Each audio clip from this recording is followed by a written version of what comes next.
家第一次见面，最好别说这些句话，非常掉价，容易毁了儿女幸福。亲家第一次见面格外重要，这在一定程度上影响，甚至决定了对方对你的第一印象。如果第一印象不好，日后再想改变就难了，毕竟人都容易先入为主。作为父母，肯定希望子女将来能过得幸福，希望他们能觅得真正喜欢且合适的另一半。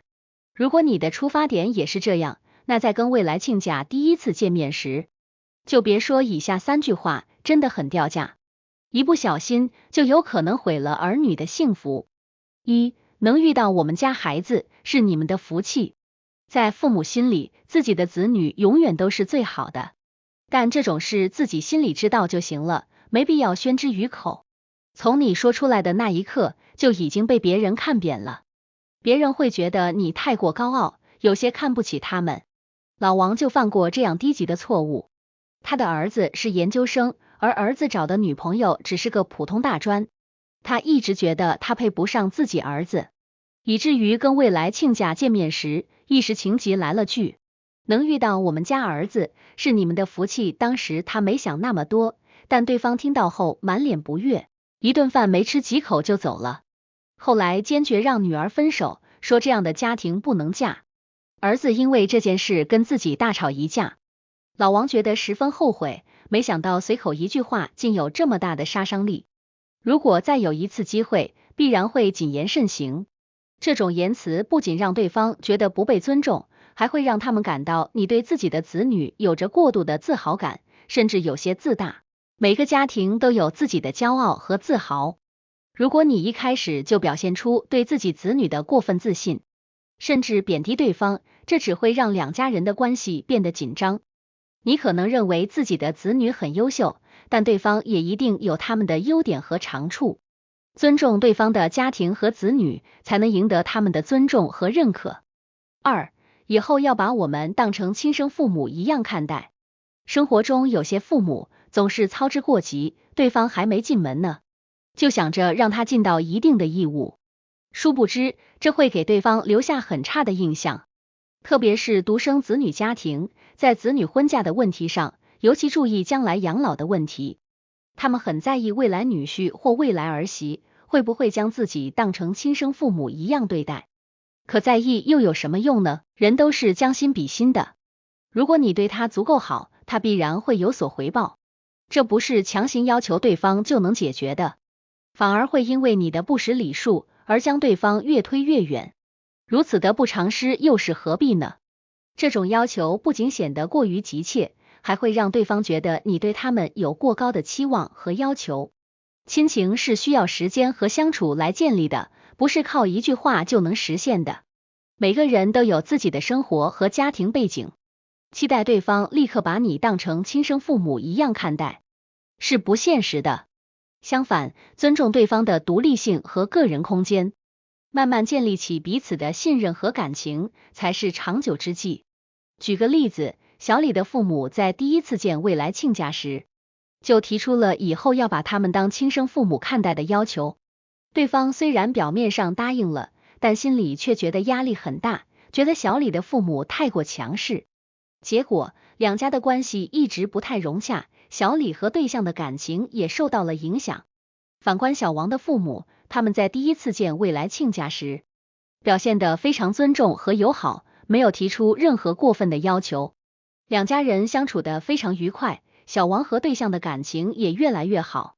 3. 我们家规矩多，我丑话说在前头。还有一种家庭是格外喜欢提前立规矩，特别是在未来儿媳面前，为了彰显自己的地位，急着说出自己的要求。比如，有些婆婆会给未来儿媳来个下马威，让她知道在这个家谁说了算。可这样做一点意义都没有。现在的女性已经非常独立，她们选择嫁人是因为遇到了爱情，而不是为了找对父母来伺候。如果你本身对于他们没有任何帮助，反而还只会给人添堵，那么他脾气好还能忍你一时，如果脾气不好，可能早就跟你划清界限了。因此，类似于我们家规矩多，我丑话说在前头等等这样的话，一定不要说，真的很掉价。这只会让对方看不起你罢了。每个家庭都有自己的规矩和习惯，但在第一次见面时，急于立规矩只会让对方觉得你太过强势和不近人情。规矩是需要在日常相处中慢慢形成的，而不是靠一两句话就能定下来的。举个例子，小张的母亲在第一次见未来儿媳时，就急于立规矩，结果对方觉得他太过强势，心里非常不舒服。小张的母亲本来是希望通过立规矩来让对方更好的融入家庭，结果却适得其反。相反，小刘的母亲在第一次见未来儿媳时，表现得非常友好和包容，没有急于立规矩，而是通过日常相处慢慢引导对方，结果两人的关系非常融洽。如何正确应对亲家第一次见面？亲家第一次见面时，除了避免上述3句话，还需要注意以下几点。1、保持礼貌和尊重。无论对方的家庭背景如何，第一次见面时都应该保持礼貌和尊重。尊重对方的生活习惯和家庭背景，不要急于表达自己的意见和看法。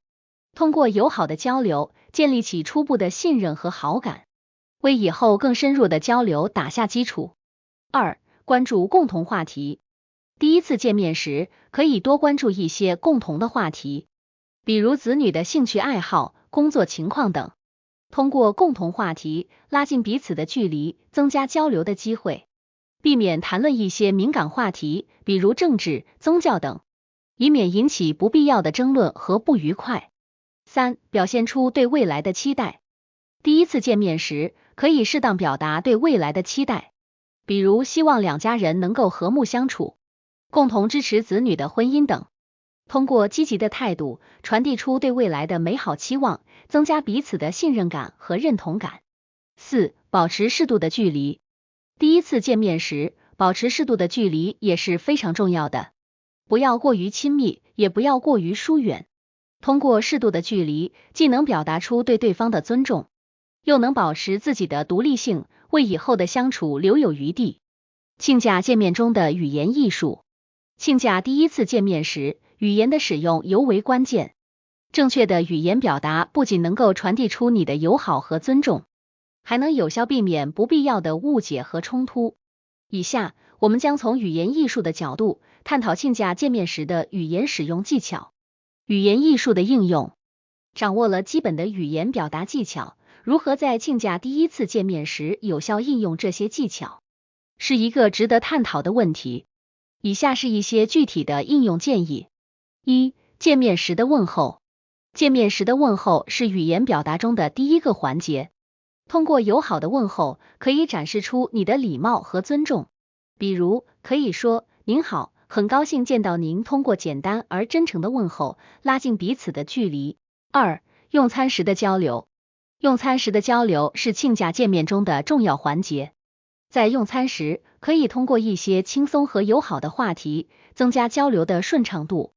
比如，可以谈论一些子女的兴趣爱好、工作情况等，通过共同话题，增加彼此的了解和好感。3、交谈时的态度。交谈时的态度直接影响到语言表达的效果。在交谈时，保持友好和尊重的态度，避免使用一些尖锐和挑衅的言辞。通过温和和友好的态度，展示出你的真诚和友好。4、结束时的告别。结束时的告别是语言表达中的最后一个环节。通过友好的告别，可以展示出你的礼貌和尊重。比如，可以说，今天很高兴见到您，希望以后有更多机会交流。通过温馨而真诚的告别，为见面画上一个圆满的句号。结语。亲家第一次见面是一个非常重要的时刻，直接影响到两家人的关系和子女的婚姻幸福。避免说出一些不合时宜的话，保持礼貌和尊重，关注共同话题，表现出对未来的期待，保持适度的距离，才能为子女的婚姻幸福打下坚实的基础。希望每位父母在面对亲家时，都能谨言慎行，为子女的幸福保驾护航。